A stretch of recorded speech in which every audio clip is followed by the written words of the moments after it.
All right, let's bring in Steve Miller, founder, America First legal president, and former White House senior policy advisor. Steve, good to see you. Let me start. Good to see you, Larry. I've got a couple things for you today. Appreciate your time.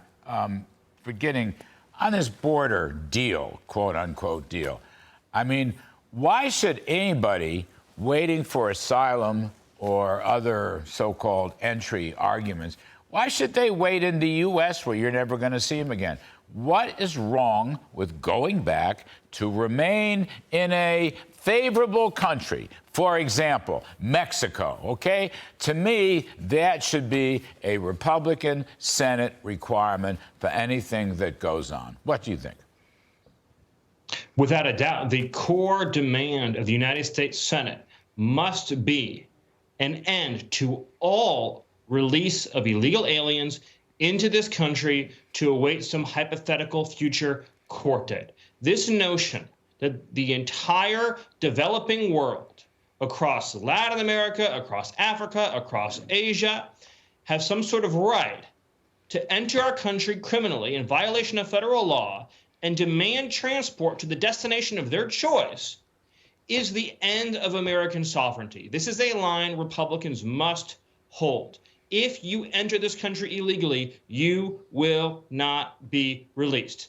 And for the Democrats that are saying that Ukraine aid is the thing that the whole civilization depends on, the thing that all of democracy depends on, then you have to ask them, if it's that important to you, then you're really willing to say that you're going to walk away from the thing that you say all of democracy hinges upon because it will reduce illegal immigration? That's how much you obsess over and want illegal immigration? It just shows you how sick the Democrat Party has become. Yeah, look, fine. If the Democrats obsess about helping Ukraine, then they know what the key is to opening up for that help. And that is to say, no more illegal immigration. No more asylum. No more asylum. That, you know, this word asylum has been so badly used, it seems to me. I mean, it sounds like people running away from communists, socialists. Sometimes they are, a lot of times they're not. It's a total con. And Larry, I'm glad you mentioned that, and I want to take 15 seconds to explain why this is a con. Let's say you're an illegal alien coming from Senegal, and you transport yourself through 1, 2, 3, 4, 7 countries on the way to the United States and demand asylum. Every single country you pass through, you could have requested asylum from. Right. The notion that you're being persecuted in this country that you come from, but that you have to demand asylum in the world's richest country is an absolute violation of asylum law. The law of asylum says you apply in the first safe country you enter through, whether it be Mexico or any other country. There is no forum shopping for the richest country, the country that will give you the most free healthcare, the country that will give you the most free education, the most free housing. No. If you're actually being persecuted, if someone's actually saying, I'm going to kill you because you're this race or you're this religion, which is never the case with these migrants, but pretending it were, you apply in the first country that you enter where no one's trying to kill you. Do you think Republicans, Senate Republicans, so far they've held the line. Do you think they will continue to hold the line on the asylum issue, on the Remain in Mexico issue? By the way, Steve Miller, I would probably toss in, of course, resuming the wall would be a very good thing to do as well. But also, there was never any substitute when Title 42 ran out. Yes. There was no health substitute. And there's no shortages of health issues that should prevent people from coming across the border willy-nilly without being checked up. So, question is here, I want to move on to some of the more difficult anti-Semitic issues. But, Steve Miller, what will the GOP hold tough in the Senate, in your judgment? Well, first of all, amen and yes to everything you said. And secondly, I can only say that I hope and pray they will. Do not show any weakness. Do not show any give. Do not show any bend. As we said, Larry, make it very clear.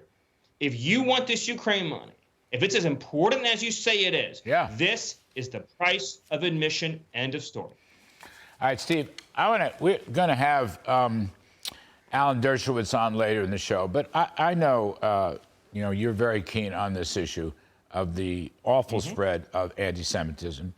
And I know that your think tank, First Legal, has looked into this. Wouldn't this be a good time to really start cracking down? Let's go after the Department of Education. Let's go after, you know, funding and various forms of grants to these colleges, which are permitting hate speech and bullying in the form of anti-Semitism and probably elsewhere as well. Wouldn't this be a good time to investigate all of that, really put this thing out into the open, not let it slide, but go after it right now? Absolutely. So there's two things I think need to be done right away. Number one is you need to abolish all of these DEI departments, right? This diversity, equity, and inclusion. That's the generator of this anti-Semitism on college campuses, right? The idea that Jews have too much, that they have too much wealth, too much power, too much influence. It has to be taken away from them. They're the oppressor, that they're the conqueror. So you have to get rid of those departments completely, and you say no federal dollars if you don't. Secondly, we have to look at the whole way we fund higher education. The principle of funding higher education is the idea they're doing important science, they're doing important medical work, important technological advancements. If they have left that mission behind to pursue radical left-wing Marxism and socialism, to crush merit and meritocracy, then why is the federal government funding these elite Ivy League schools with their multi-billion-dollar endowments at all? If they're not going to actually do the things that there's a public interest in doing, then why give them any money? Why give them a tax-exempt position either? What do you think of that?